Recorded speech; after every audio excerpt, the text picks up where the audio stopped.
Dear friends, we are going to learn be, being and been in this lecture.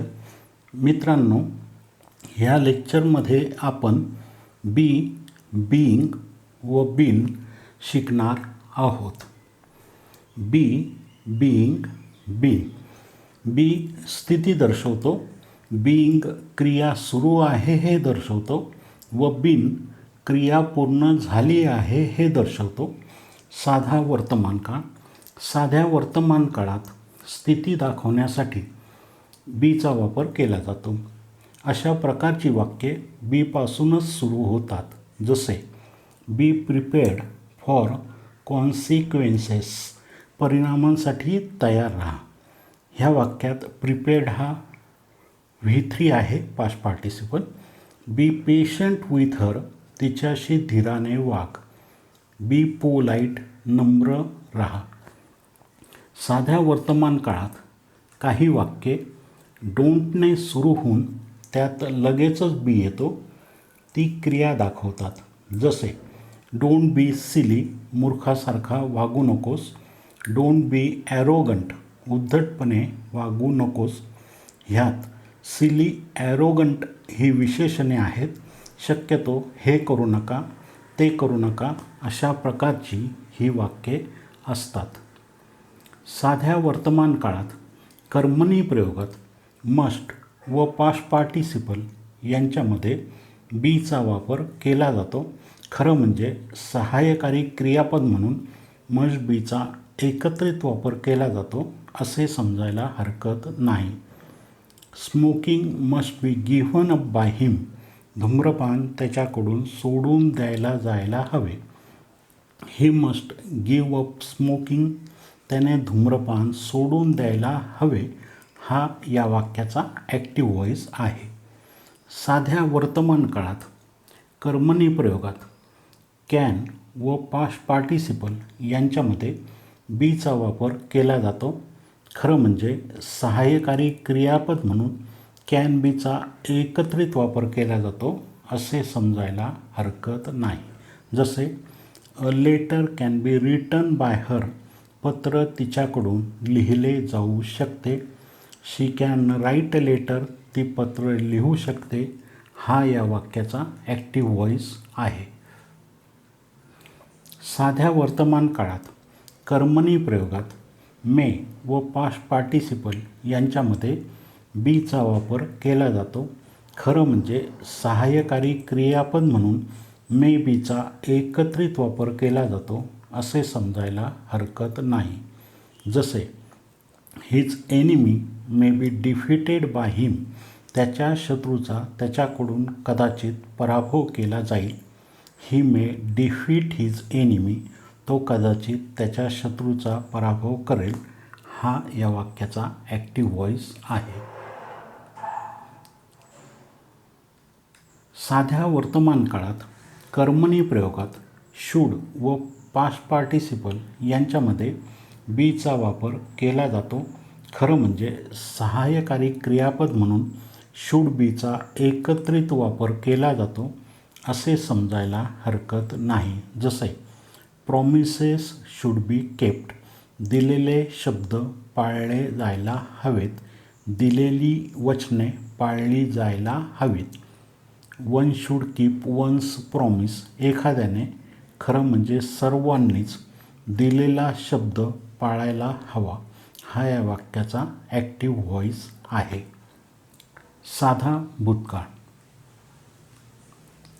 साध्या भूतकाळात अप्रत्यक्ष कथनात स्थिती दाखवण्यासाठी बीचा वापर केला जातो. जसे the teacher asked the students to be quite.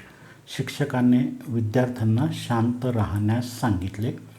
The political leader asked his followers to be ready for elections. राजकीय नेत्याने त्याच्या पाठीराख्यांना निवडणुकीसाठी तयार राहण्यास सांगितले. साध्या भूतकाळात खालील प्रकारच्या रचनेत अप्रत्यक्ष कथनात माईट बीचा वापर सहाय्यक क्रियापद म्हणून केला जाऊ शकतो. He begged that his life might be spared. त्याने त्याला जीवदान देण्याची करुणा भागली. डायरेक्ट स्पीच प्रत्यक्ष कथन, he said please spare my life. तर अप्रत्यक्ष कथन करताना माईट बीचा वापर सहाय्यक क्रियापद म्हणून केले गेलेला आहे. He beg that his life might be spared. त्याने त्याला जीवदान देण्याची करुणा भागली. साधा भविष्यकाळ. साध्या भविष्यकाळात स्थिती दाखवण्यासाठी बीचा वापर मुख्य क्रियापद म्हणून केला जातो. जसे it will be cold in December, डिसेंबरमध्ये थंडी असेल. I shall be grateful to you, मी तुमचा फार ऋणी राहीन. साध्या भविष्यकाळात वाक्यातून जर कृती व्यक्त होत असेल तर विल बीचा वापर कर्मणी प्रयोगात सहाय्यक क्रियापद म्हणून केला जातो. जसे the project will be finished in a week by her. Project तिच्याकडून एका आठवड्यात पूर्ण केले जाईल. She will complete the project in a week. ती एका आठवड्यात प्रोजेक्ट पूर्ण करेल. हा या वाक्याचा ॲक्टिव्ह व्हॉईस किंवा कर्तरी प्रयोग आहे. चालू वर्तमान काळ. चालू वर्तमान काळात फक्त कर्मणी प्रयोगात हेल्पिंग वर्ब व पास्ट पार्टिसिपल यांच्यामध्ये बीइंगचा वापर केला जातो. जसे the common man is groaning under increased prices. Active voice the common man is being ग्रोन्ड under increased prices. Passive voice सामान्य माणूस वाढलेल्या किमतींमुळे कणत दुःख सहन करत आहे. चालू भूतकाळ. चालू भूतकाळात फक्त कर्मणी प्रयोगात हेल्पिंग वर्ब व पास्ट पार्टिसिपल यांच्यामध्ये बीइंगचा वापर केला जातो. जसे the common man was groaning under increased prices. हा ॲक्टिव्ह व्हॉईस आहे, परंतु पॅसिव्ह व्हॉईसमध्ये बीइंगचा वापर केला गेलेला आहे. The common man was being ग्रोन्ड under increased prices. Passive voice सामान्य माणूस वाढलेल्या किमतींमुळे कणत दुःख सहन करत होता. चालू भविष्यकाळ.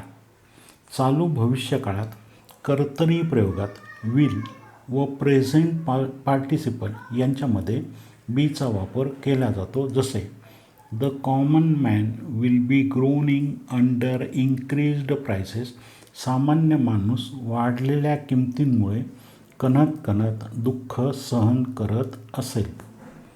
चालू भविष्यकाळात कर्मणी प्रयोगात विल हॅव व पास्ट पार्टिसिपल यांच्यामध्ये बीइंगचा वापर केला जातो. जसे the common man will have being ग्रोन्ड under increased prices.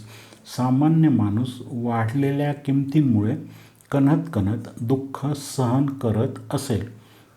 Is आहे, वॉज होता, विल हॅव असेल. चालू भविष्यकाळात कर्तरी प्रयोगात मे व प्रेझेंट पार्टिसिपल यांच्यामध्ये बीचा वापर केला जातो.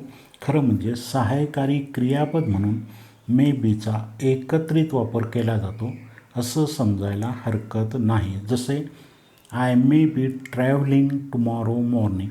मी उद्या सकाळी कदाचित प्रवास करत असेल. पूर्ण वर्तमान काळ. पूर्ण वर्तमान काळात कर्मणी प्रयोगात हॅज, हॅव आणि पास्ट पार्टिसिपल यांच्यामध्ये बीनचा वापर केला जातो. जसे my bag has been stolen. माझी बॅग चोरीला गेलेली आहे. एकवचन. All the addresses have been written. सगळे पत्ते लिहिले गेलेले आहेत. अनेकवचन. पूर्ण भूतकाळ. पूर्ण भूतकाळात कर्मणी प्रयोगात हॅड आणि पास्ट पार्टिसिपल यांच्यामध्ये बीनचा वापर केला जातो. जसे our dinner had been finished. आमचं जेवण झालेलं होतं. We had finished our dinner. आम्ही जेवण केलेलं होतं. हा या वाक्याचा ॲक्टिव्ह व्हॉईस आहे. पूर्ण भविष्यकाळ.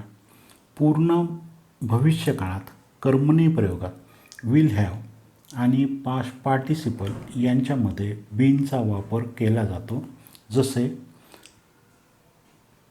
The examination will have been conducted by the end of April. एप्रिल अखेरपर्यंत परीक्षा घेऊन झालेली असेल, एकवचन. Answer sheets will have been marked. उत्तरपत्रिका तपासून झालेल्या असतील, अनेकवचन. You will have been punished. तुला शिक्षा झालेली असेल. हॅज हॅव बीन झालेले आहे. हॅड बीन झालेले होते. विल हॅव बीन झालेले असेल. चालू पूर्ण वर्तमान काळ. चालू पूर्ण वर्तमान काळात कर्तरी प्रयोगात हॅज हॅव आणि प्रेझेंट पार्टिसिपल यांच्यामध्ये बीनचा वापर केला जातो. जसे he has been working on computer since 8 o'clock. तो 8 वाजेपासून संगणकावर काम करत आहे. I have been working on this software for last 3 years.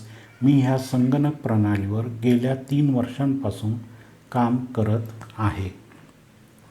चालू पूर्ण भूतकाळ.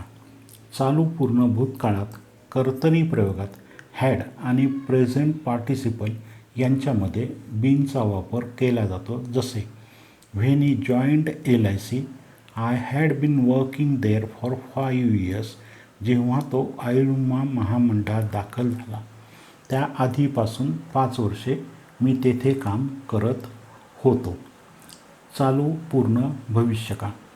चालू पूर्ण भविष्यकाळात कर्तरी प्रयोगात विल हॅव आणि प्रेझेंट पार्टिसिपल यांच्यामध्ये बीनचा वापर केला जातो.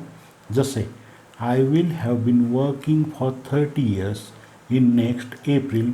येत्या एप्रिलमध्ये मी काम करत असण्याची 30 वर्षे पूर्ण होतील. Been. Few more sentences in present tense. वर्तमान काळातील आणखी काही वाक्ये. या वाक्यांमध्ये बीनचा वापर मुख्य क्रियापद म्हणून केलेला आहे. Life has been very difficult for me. जीवन माझ्यासाठी खूपच अवघड राहत आलं आहे. I have been in this college for 2 years. मी गेल्या 2 वर्षांपासून ह्या महाविद्यालयात आहे. She has been absent since last Wednesday. ती मागच्या बुधवारपासून गैरहजर आहे. The complete study of be, being and been is covered here.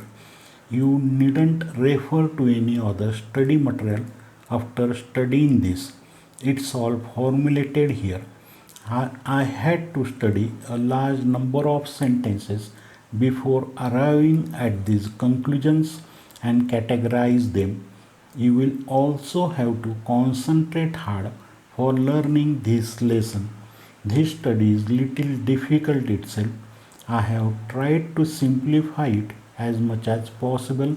Still, you may need to revise it again and again for mastering be, being and being. Be, being व been ह्या 3 शब्दांचा पूर्ण अभ्यास ह्या धड्यामध्ये केलेला आहे.